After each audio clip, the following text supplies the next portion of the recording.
ফিলিস্তিনিদের ওপর ইসরায়েলি বর্বরতা ও গণহত্যার প্রতিবাদে সোচ্চার সব শ্রেণী পেশার মানুষ।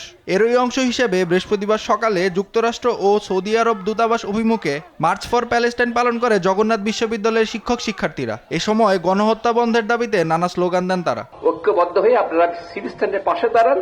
ঢাকা বিশ্ববিদ্যালয়ের অপরাজেয় বাংলার পাদদেশে মানববন্ধন করেছে বিএনপিপন্থী শিক্ষকদের সংগঠন সাদা দল। এ সময় ওআইসি এবং জাতিসংঘের নীরব ভূমিকার সমালোচনা করে গাজায় গণহত্যা ও বর্বরতার বিরুদ্ধে বিশ্বের প্রভাবশালী দেশগুলোকে শক্ত অবস্থান নেওয়ার আহ্বান জানান তারা। এই সাম্রাজ্যবাদী, এই আধিপত্যবাদী শক্তি দেশগুলো তারা নিশ্চুপ, কারণ একটাই, তারা মুনাফার রাজনীতি করে।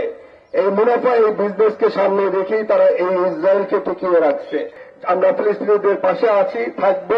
রাজধানীর কাকরাইলে বিক্ষোভ সমাবেশ করে নিরাপদ সড়ক চাই আন্দোলন। সংগঠনের চেয়ারম্যান ইলিয়াস কাঞ্চন বলেন, অবিলম্বে গণহত্যা বন্ধ করে খুনি নেতানিয়াহুকে বিচারের মুখোমুখি করতে হবে। এবং ওয়াইসি যে কার্যক্রম, সেটাও তো মানে দুঃখজনক যে ওয়াইসি এত বড় একটা অর্গানাইজেশন, সমস্ত মুসলিম রাষ্ট্রগুলো সেখানে জড়িত আছে, কিন্তু তাদেরও কিন্তু সেরকম ভূমিকা কিন্তু আমরা দেখছি না। পরে ফিলিস্তিনিদের পাশে দাঁড়াতে বিশ্ববাসীর কাছে আহ্বান জানিয়ে মিছিল বের করে সংগঠনটির নেতাকর্মীরা। নাইম আফসান, দেশ টিভি, ঢাকা।